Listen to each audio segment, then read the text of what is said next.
Thank you, Mr. President. And like my good friend and colleague, Senator Murkowski, I want to rise today to recognize a giant, a larger-than-life man, certainly a legend in our state and certainly a legend in the House of Representatives, Congressman for all Alaska, Donald Edwin Young. And as Senator Murkowski mentioned, we lost this great Alaskan, this great American, while flying home with his beloved wife Ann by his side just this past weekend. He was flying back home to Alaska, the state he loved so much and served so well, and it is a state that loved him back and showed him that love by electing him to office every 2 years since 1973. Think about that. Unbelievable. The longest-serving politician in Alaska's history, the longest-serving Republican member of the House in U.S. history, our North Star, Don Young. And as Senator Murkowski mentioned, he was 88 years young. And I just want to say, like all Alaskans, my wife Julie and I, when we heard the news, we were saddened, shocked, devastated by the sudden passing of Congressman Don Young. And we heard this from so many people over the weekend. His spirit, authentic, tenacious, indomitable, a man of the people, a true man of the people, epitomized our state to such a degree that there was this sense that he would always be there, that he'd live forever. There was this sense, and the shock back home is so palpable because of that. Think about almost 3/4 of our state's history. Don Young was our congressman. So I too want to spend a little bit of time talking about this incredible man, this life in full, as Senator Murkowski mentioned. A lot of stories about being raised on a small ranch in Central California, where he began the hard work of ranching as a young boy. Don Young once said, "My dad was a good man, but he believed when you turned 7, you became a hired man." So he was working at the age of 7, sun up to sundown. It was hot, riddled with snakes and poison ivy. Evidently, Don Young did not like snakes or hot weather, because he mentioned often about his father reading him Jack London's Call of the Wild, a book about a dog, a man, the harsh conditions of the Yukon, and loyalty. And Senator Murkowski already mentioned it. One of the things, and I love this man so much, but one of the things about him that you always knew, loyal, loyal, loyal. What a great quality. What a great quality. And then, of course, Alaska captured his imagination. No snakes, no poison ivy, snow. Those of us, all of us who saw Don Young over the years carry around that battery-powered portable fan, we knew that, well, Don Young ran hot with that fan. So, as Senator Murkowski mentioned, he got his associate's degree, Yuba Junior College in 1952, served in the Army. I always loved to give him a little grief about his Army service as a Marine. Chico State, and then in Elks Club in Chico, he heard then Territorial Governor, Alaska Territorial Governor Mike Stepovich give a speech about Alaska, talking about the wonders of Alaska, and Don Young was hooked. 1959, the year we became a state, he heeded the call of the wild, headed up the Alcan, much of it still unpaved, in a brand new Plymouth Fury, and the great state of Alaska would never be the same. According to Don Young, in Alaska, you could, quote, do anything you wanted to. So he did. As Senator Murkowski mentioned, he fought forest fires. He owned a skating rink for a short time. Damn, I would have loved to have seen that, by the way. He owned a movie theater, tried his hand at commercial fishing, trapping, prospecting for gold. Of course, he was a tugboat captain, teacher at a BIA school, importantly in Fort Yukon, and that's where he always called home. In fact, he still has a home there. He used to joke he's the only congressman who, when he goes home, uses an outhouse when he goes home. Eventually met Lou, his wife, incredible Lou, who stayed by his side for 46 years until she passed in 2009. And since that time, Don found another wonderful partner in Ann. So Ann, thank you and the family for sharing him with us. Don, with Lou's prompting, caught the political bug. He served in the State House in Alaska and the State Senate. Now, he discovered that he didn't like the Senate much. Quote, all they did was stand around with hands behind their back and talk. That's what he said about the Alaska State Senate. Well, guess what? His attitude about the United States Senate wasn't that much different. You senators are always late. He would often growl at me and Lisa, and we were, when we had our frequent Alaska delegation meetings. But even as senators, we always knew our place with Congressman Don Young, Dean of the House. All those congressional meetings, Alaska congressional meetings, were over in his office. We're over in his office. And one of my favorite things I did with Don Young as Dean of the House, wherever I saw him, particularly in public in Alaska, the first time I would see him at an event or something, I said, it's the Dean of the House. I'd grab his hand, take a knee, and kiss his ring. Now, he always said, stop that. I hate it when you do that. But you know what? I think he actually kind of liked it. I actually think he kind of liked it. So he didn't like the Senate. He liked the House, the place where bills move fast, where elections are right around the corner, no matter what. Think about that, 25 elections. Geez, Louise, I could never think about that. And where the action was. And mostly he was a man of the people, and he belonged in the people's house. Along the way, he had two wonderful daughters, Joni, sister, whom he loved fiercely, and always said the most important thing in his life were those two daughters. Lou was nothing if not persuasive. She was no doubt the boss in the family, and so when she told him he needed to run for Congress, he did. And with the help of many people, and I'd like to say my wife's grandmother, her Sitsu, was an avid Don Young supporter, flew all over interior Alaska during those early campaigns to help him introduce himself to a wider audience. So when Don was appointed to his seat in 1973, the original knock against him, he said back then, was that he didn't know anything about D.C. People said, you don't know anything about D.C., it's going to take you 2 years until you can find the bathroom in your office building. So I'm sure some of you heard the story. The first day in office, he combed the Rayburn building looking for the bathroom. When someone finally said, Congressman, why don't you use the one in your office, which I don't think he had noticed. So he was learning. But on a more serious note, and I love this story, the day after he was sworn in, there was a hearing on the Trans-Alaska Pipeline Authorization Act. After being held up for years by litigation and studies, imagine that, sound familiar, America? Don successfully pushed through an amendment, to me one of the most brilliant amendments ever conceived in the halls of Congress, that said no more studies and no more litigation. We're done. We're building the Trans-Alaska Pipeline system now. He said it, quote, it was a hard fight.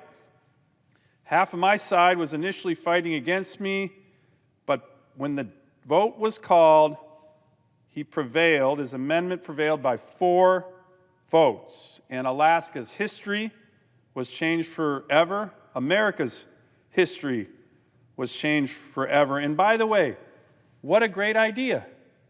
Stop endless litigation, stop studying things, build infrastructure that the country and the state of Alaska need, energy, practical, common sense, get it done.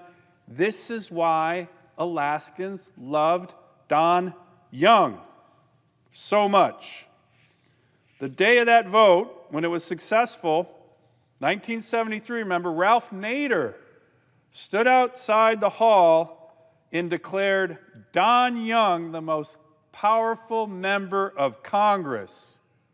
Brand new baby freshman from Alaska, Don Young. Now, you can say a lot of things about Ralph Nader, but he knew power when he saw it, and Don Young had it, kept it. He went on to win every election after that. And as Senator Murkowski mentioned, more than 90 bills that he sponsored have become law, thousands more that he co-sponsored, mostly to help Alaska, but to help our whole country. And he became a fierce advocate for helping people, thousands and thousands of Alaskans and Americans. Every 2 years since 1973, Alaskans could count on Don Young during one of his 24 elections, standing on a corner with his supporters, many here today, waving signs in the cold in November, back home, wearing his old winter coat. And if you didn't know it then, and few Alaskans didn't know, you wouldn't guess that the man in those clothes had so much power and had done so much to help his fellow Alaskans and fellow Americans. Nearly everything, and I mean everything, that is advanced to benefit our state in the Congress has Don Young's fingerprints on it. The Alaska we know today is only possible because of Don Young. As I mentioned, there's, of course, the Trans-Alaska Pipeline System, which transformed our state and our nation. Many of the victories that Senator Murkowski just mentioned, I always like to talk about the Magnuson-Stevens Act, which, of course, transformed America's fishing industry. Among other things, created a 200-mile limit to keep foreign fishermen from plundering our fish and to sustain our fisheries. It used to be just 3 miles. Now, we all know it as the Magnuson-Stevens Act. But of course, Don Young moved it in the House with Congressman Gary Studs of Massachusetts. So I used to like to say, in events with Don Young, Magnuson-Stevens, or maybe a better name would have been the Young-Studs Act, which, of course, he loved that idea. So I kind of like calling it the Young-Studs Act. But here's the thing.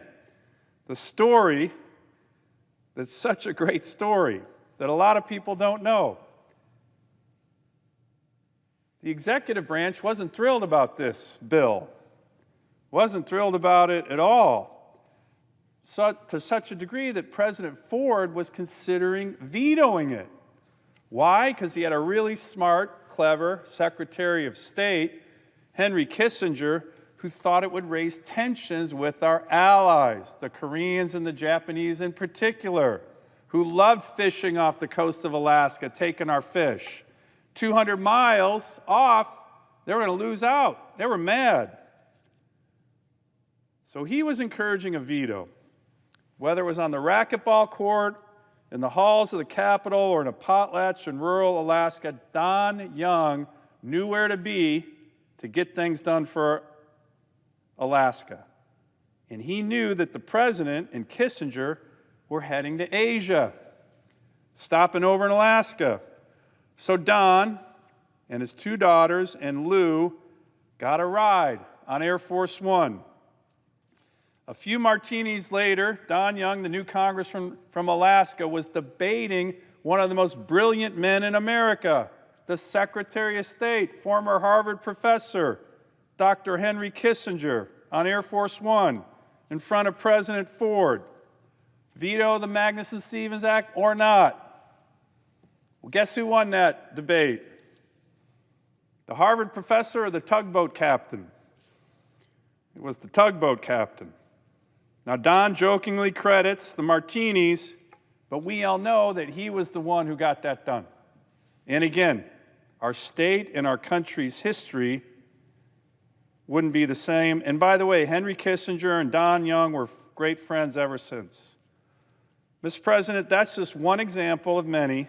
As Senator Murkowski mentioned, Don Young served with 10 presidents, and he knew them all.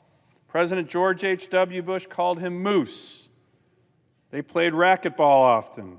He had Dungeness crab flown in to eat with President George W. Bush. He and President Clinton were at the White House together one night when the vote was called. They were having so much fun that President Clinton said, "I don't want you to leave, Don." Don said, "Well, Mr. President, I'll need a hall pass." So he got a handwritten note from President Clinton writing to the Speaker of the House, "Dear Mr. Speaker, please excuse Don Young from voting tonight. We're having cigars at the White House." And when Don Young went to the White House to sign the ANWR legislation that we had been working on, that he had been working on for over 40 years, and were able to pass, again, our small and mighty team working together in 2017 with President Trump, he turned to President Trump and said, "So you're the other Don in this town." So Don Young has been great friends with presidents, world leaders, but what really motivated and moved him was helping people, especially Alaskans. It didn't matter their title, their political affiliation. He just wanted to help people. He said, quote, "As long as you respect the other person and their beliefs, you can be successful. Whether in the majority or the minority, I try to work with people to solve problems. My job is to listen to what they want and how I can then help them get it done." Like I said, Mr. President, common sense, practical, no wonder so many Alaskans love Don Young. And we all know he could tell a story, holding court. As we know, in the House, there isn't assigned seating, but there was one seat in the House that nobody sat in, Don Young's. And by the way, if you did, you may be taking your life into your own hands. He sat, and members gathered around him, listening to his stories. The story of the Usik might come up, how he used that in debates, how he sat during a committee hearing with his fingers caught in a bear trap to make a point, and his legendary office Christmas parties, young staffers from members from all over the Congress stood in a long line that snaked into the hallway just to have a few minutes to hear him holding court. But his true love was always Alaska. He could have done anything, been anything, but he chose to stay and work for the people up until the last moment of his life. You can make all the money in the world, he said, but if you aren't happy, it doesn't count for anything, and Don Young was a happy man. Mr. President, we lost Don Young, we lost a piece of Alaska, a piece of ourselves, a piece of his indomitable, irascible spirit, but it will live on forever, and I know that he has an army of loyalists he's amassed through the years in the gallery, in addition to family, his wonderful family. Dozens of staffers are here to pay tribute. Some of them now work for my office. In fact, early on in my Senate career, I learned something very smart. I frequently stole Don Young's staff to come work for me. Well-trained, smart, I still do it, and he never minded. As a matter of fact, he always said, "I just want what's best for my people." Larry Burton, Eric Elam, Chad Padgett, Liz Bannicky, Scott Lethard, so many are still here with me. So many cut their teeth at Don Young's office, and like so many who know Don Young, are intensely loyal to this great Alaskan.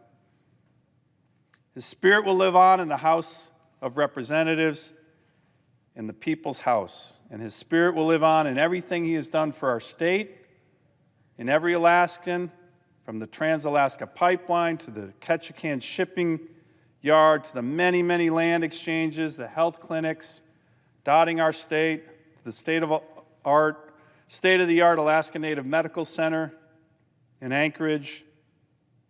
And his spirit will live in his wonderful family, Joni and sister, his 13 grandchildren, Ann, and so many others. Don was a dear friend and mentor to me, to Senator Murkowski, to my wife Julie, and so many others. He was truly a man of the people, a great man of the people. We miss you, Don. Rest in peace.